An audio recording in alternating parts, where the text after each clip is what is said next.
Introduction. आप इनमें से क्या चूज करना चाहोगे, एक खूबसूरत बंगला या 3 बिलियन, फ्रीडम या अच्छी रेपुटेशन? क्या आपको लगता है कि आपने लाइफ में काफी पैसा कमा लिया है? क्या आप जानना चाहते हैं कि 84.5 बिलियन कैसे कमाया जाए? अगर ये सारे सवाल आपके दिमाग में घूमते हैं तो ये किताब पढ़िए, इसमें आपके हर सवाल का जवाब मिलेगा। The greatest show on earth. Author Morgan Housel जब कॉलेज में थे तो पैसे कमाने के लिए बेलट की जॉब किया करते थे। जहां वो जॉब करते थे वो लॉस एंजलिस का एक आलीशान और महंगा होटल था। एक बार बाहर गेस्ट आया जो अक्सर उस होटल में आया करता था। वो लड़का एक टेक्नोलॉजी एग्जीक्यूटिव था और काफी तेज दिमाग वाला था। सिर्फ 20 साल की उम्र में ही उसने वाईफाई राउटर के लिए एक की कंपोनेंट डिजाइन करके उसे पेटेंट करवा लिया था। उस यंग मिलेनियर ने कई सारे टेक कंपनी स्टार्ट की और बाद में उन्हें बेच दिया। वो काफी सक्सेसफुल था लेकिन पैसे के मामले में वो थोड़ा अनलकी था। वो लड़का जहाँ भी जाता अपने साथ नोटों की गड्डी रखता था और जो भी उसके साथ बात करता उसे वो ये पैसे दिखाता था। वो शराब पीकर बड़ी बड़ी डींगे मारता था। एक दिन उस आदमी ने गाड़ी पार्क करने वाले गार्ड को बुलाया और उसे कुछ नोट देकर पास वाली दुकान में जाने का ऑर्डर दिया। गार्ड को नोट के बदले दुकान वाले ने $1000 सोने के सिक्के दिए। तो उस यंग टेक्नीशियन ने उन गोल्ड कॉइन्स का क्या किया होगा? उसने वो कॉइन्स समुद्र में फेंक दिए। उसने अपने दोस्तों को भी बुला लिया और सबने मिलकर वो कॉइन्स समुद्र में ऐसे फेंक दिए जैसे कोई तालाब में पत्थर फेंकता है। उसके कुछ दिनों बाद एक दिन वो यंग मिलीनियर गलती से होटल के लैंप से टकरा गया। मैनेजर ने उसे कहा कि लैंप की कीमत $500 है तो उस आदमी ने तमाशा खड़ा कर दिया। उसने अपने जेब से पैसे निकालकर मैनेजर के मुंह पर दे मारे और बोला, ये है $5000, अब दोबारा मुझे अपनी शक्ल में दिखाना। शायद आप सोच रहे होंगे कि ये कहानी सच है क्या? शायद आप सोच रहे होंगे कि उस यंग मिलियनेयर का क्या हुआ होगा।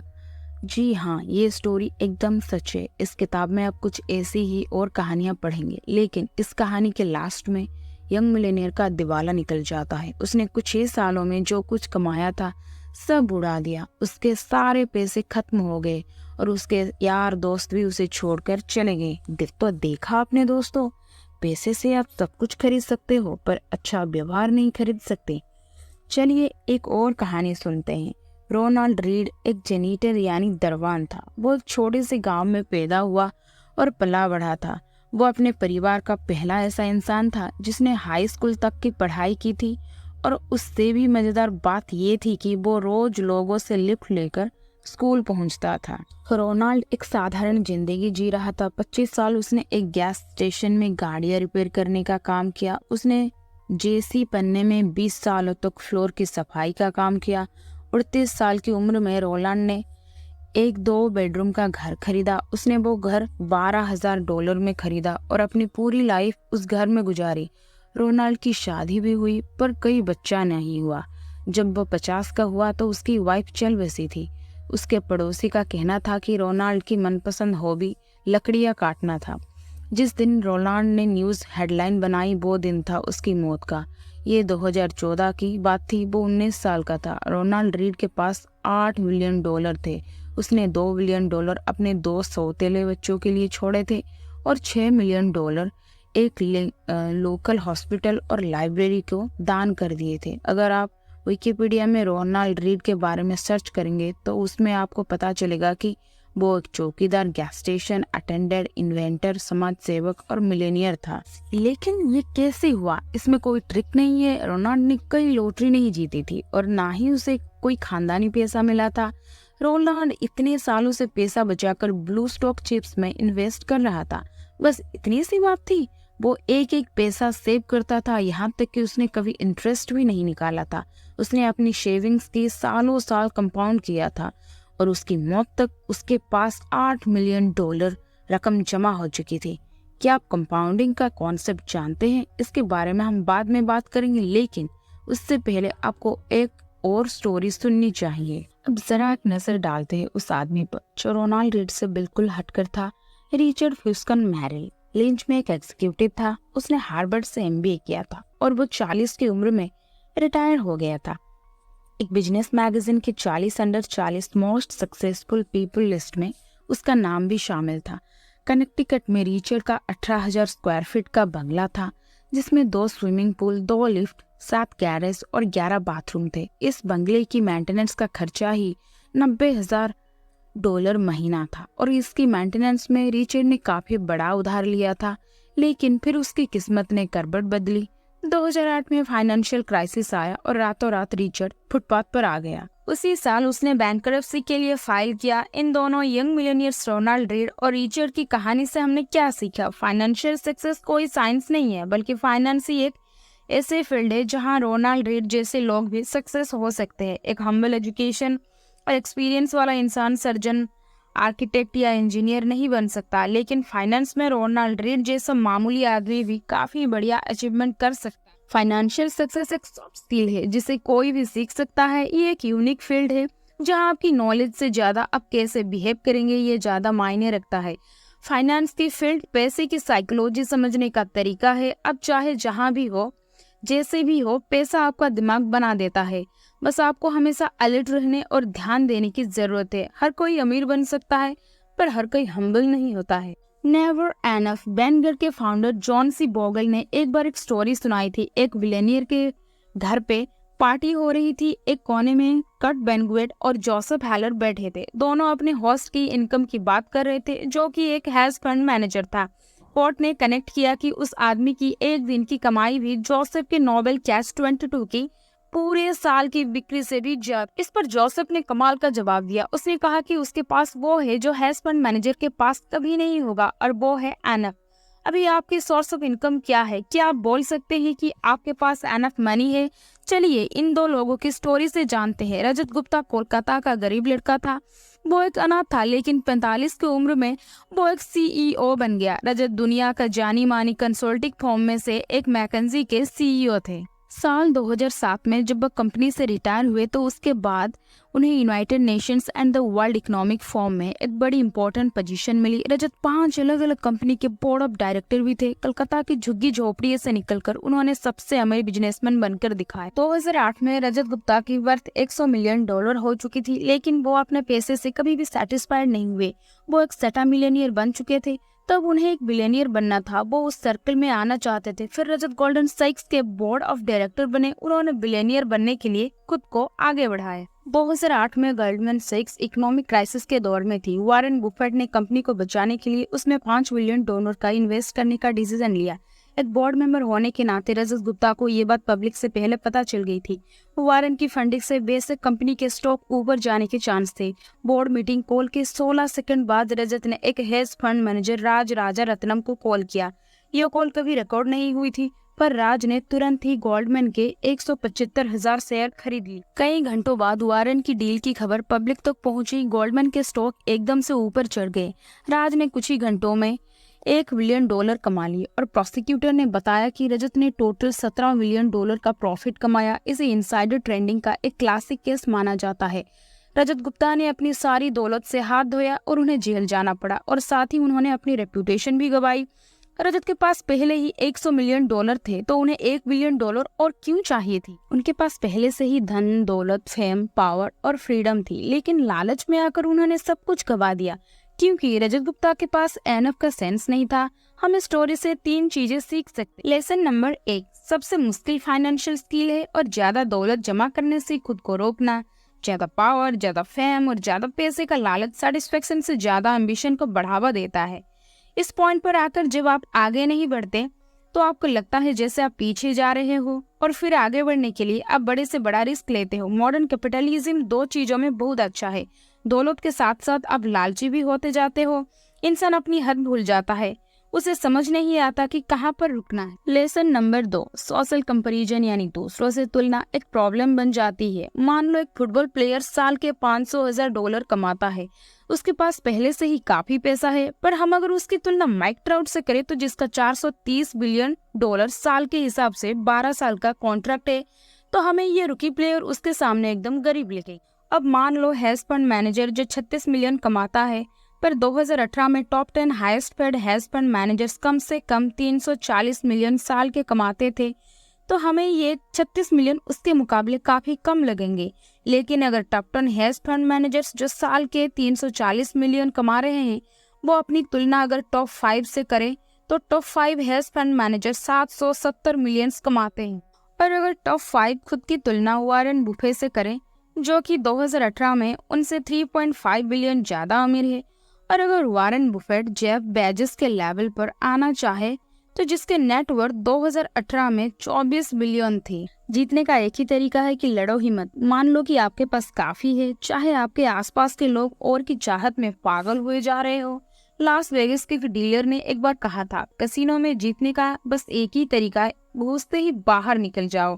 सोचो आप एक एग्जीक्यूटिव विलेज की पार्टी में हो, आप और आपके दोस्त डिस्कस कर रहे हो कि कौन सबसे अमीर है, किसके पास सबसे बड़ा घर है और कौन सबसे ज्यादा फेमस है और किसे लोग सबसे ज्यादा पसंद करते हैं। लेकिन आप देखोगे कि विनर कोई भी नहीं है। जीतेगा वही जो अपने आप से सेटिस्फाइड है, जो एक छोटे से घर में प्यार करने वाली फैमिली के साथ एक हंसी खुशी खुशहाल जिंदगी जी रहा है। लेसन नंबर 3, कुछ चीजें पैसे, फेम और पावर से भी बढ़कर होती है, चाहे आपके पास ये सब कितना ही ज्यादा क्यों ना हो। ये बातें रजत गुप्ता ने जेल से छूटने के बाद न्यूयॉर्क टाइम्स के अपने इंटरव्यू में कहा था। उनसे जब पूछा गया कि उन्होंने इस घटना से क्या सीखा तो वो बोले, किसी भी चीज से ज्यादा अटैचमेंट मत रखो, चाहे वो आपकी रेपुटेशन हो या आपकी अचीवमेंट हो। ये चीजें कोई मैटर नहीं करती। इस हादसे ने मेरी पूरी रेपुटेशन बर्बाद करके रख दी है, लेकिन मैंने अब सीख लिया है कि मुझे इससे भी ज्यादा अटैचमेंट नहीं रखनी है। रजत गुप्ता खुद को बचाना चाहते थे। वो अपने किए की सफाई दे रहे थे। वो खुद को ही तसल्ली दे रहे थे कि उनकी रेप्यूटेशन उनके लिए वो और मायने नहीं रख। लेकिन उनका कहना गलत था। रेप्यूटेशन बेशकीमती है, फ्रीडम बेशकीमती है, परिवार और दोस्त भी बेशकीमती है, लोगों को प्यार करना और बदले में उनका प्यार पाना भी बेशकीमती है, खुशियाँ बेशकीमती है। लेकिन ये सब पाने का एक ही तरीका है कि आप अपनी हद समझे। आपको याद रहे कि कब रिस्क लेने हैं और कब एनफ का मतलब एनफ। कन्फाउंडिंग कंपाउंडिंग, एक फील्ड से सीखी हुई बातें हम दूसरे फील्ड में काम आती है। क्या आपको पता है बहुत पहले आइस एज क्यों आया था? ये कुछ उसी तरह है जैसे इन्वेस्टमेंट में कंपाउंडिंग आपके पैसे पर ग्रो करती है। 19वीं सेंचुरी में जाकर साइंटिस्ट इस बात पर एग्री हुए थे कि धरती में कभी आइस एज आया था। इसका सबूत इतने करीब था कि आसानी से नजरअंदाज कर लिया जाता था। धरती में सिर्फ एक ही आइस एज नहीं आया, बल्कि हमारी पृथ्वी ने 5 आइस एज दिखे हैं, जिनकी डेट का आज हम एक्यूरेट अंदाजा लगा सकते हैं। क्या आप सोच सकते हैं कि पूरी दुनिया को बर्फ से कवर करने, बर्फ पिघलाने और बर्फ से ढकने पर कितनी एनर्जी की जरूरत पड़ेगी? तो ये घटना 5 बार हो चुकी है। लेकिन आइस एज आया ही क्यों? आइस एज के पीछे क्या वजह है? इसके बारे में बहुत सी थ्योरीज हैं। एक थ्योरी के हिसाब से माउंटेन रेंज में हलचल होने की वजह से क्लाइमेट में चेंज आया है।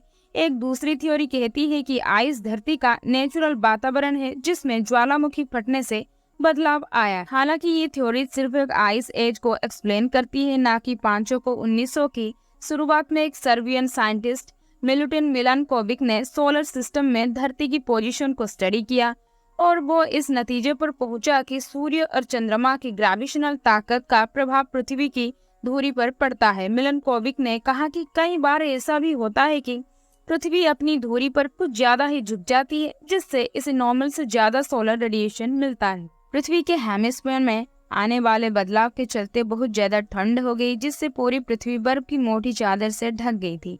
व्लादिमीर कोपिन, जो एक रशियन मेटियोरोलॉजिस्ट हैं, उन्होंने इस थ्योरी में एक कंडीशन जोड़ी है। उन्होंने कहा कि अब नॉर्मल टिल्ट की वजह से धरती पर गर्मियों के मौसम में भी ठंड बढ़ गई थी। ये उस तरह की गर्मी थी जिसमें इतनी गर्मी नहीं होती कि पूरी बर्फ को पिघला सके। गर्मियों के बाद भी धरती के कुछ हिस्से बर्फ से ढके रहे, जिससे बर्फ को आने वाली सर्दियों में भी टिके रहने में आसानी हुई। साल दर साल इसी तरह बर्फ के ऊपर बर्फ की परतें जमा होती रही, जब तक कि पूरी पृथ्वी बर्फ से नहीं ढक गई और इस तरह आइस एज आया। देखा आपने, कंपाउंडिंग का कॉन्सेप्ट भी कुछ ऐसा ही है।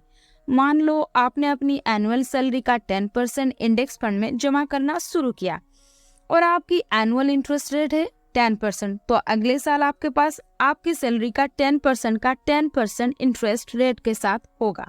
फिर आप 2022 तक अपनी सैलरी का 10% जमा करते गए। हर साल आप 10% जोड़ रहे हो और हर साल आपका 10% इंटरेस्ट रेट भी ग्रो कर रहा है। अगर आप इस पैसे को अगले 10 साल तक नहीं निकालते हो तो आप मिलेनियर बन जाओगे। आइसेस भी धीरे धीरे बर्फ के जमा होने से आया।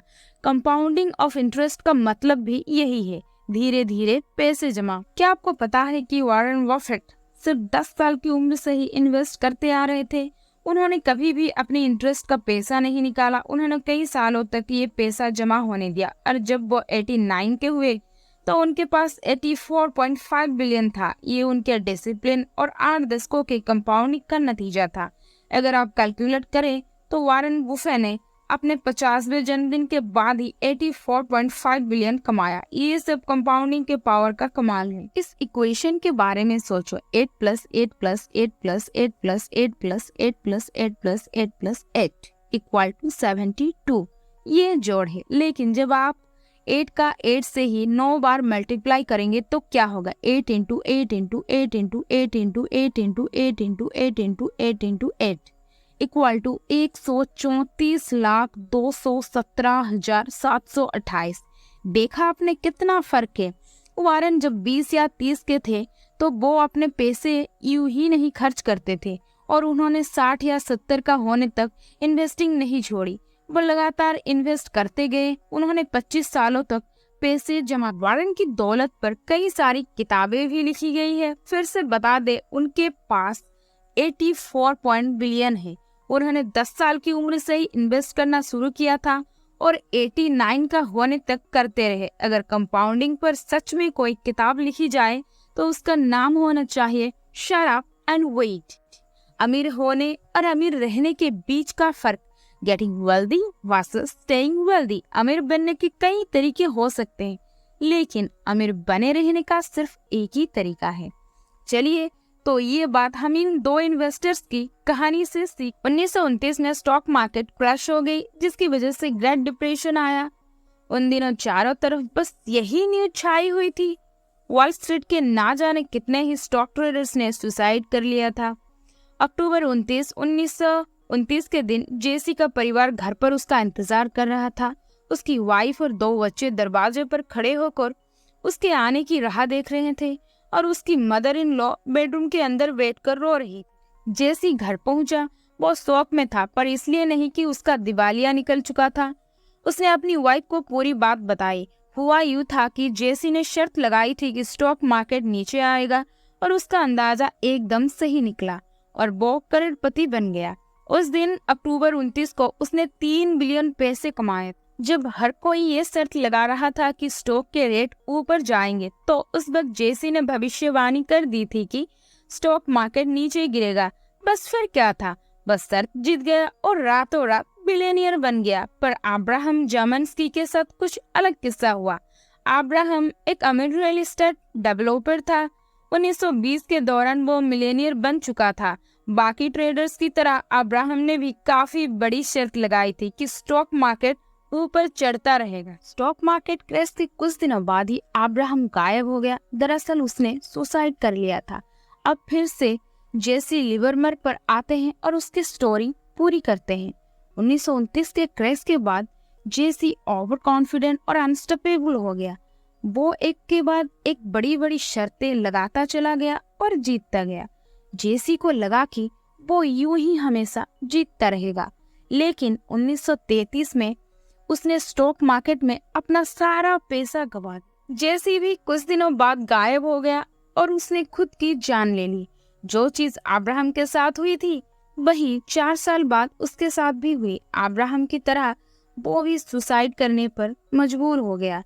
तो देखा आपने, दोनों आदमी अमीर तो बन गए थे, पर अपनी अमीरी बरकरार नहीं रख सके।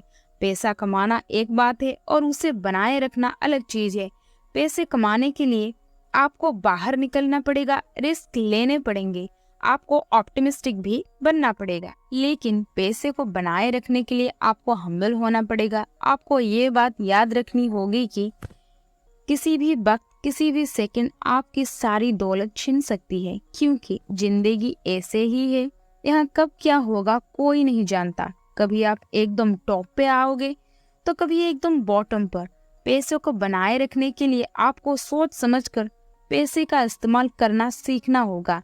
और ये भी एक फैक्ट है कि पैसा मेहनत से कमाया जाता है, पर इसे कमाने में किस्मत का भी बड़ा हाथ होता है।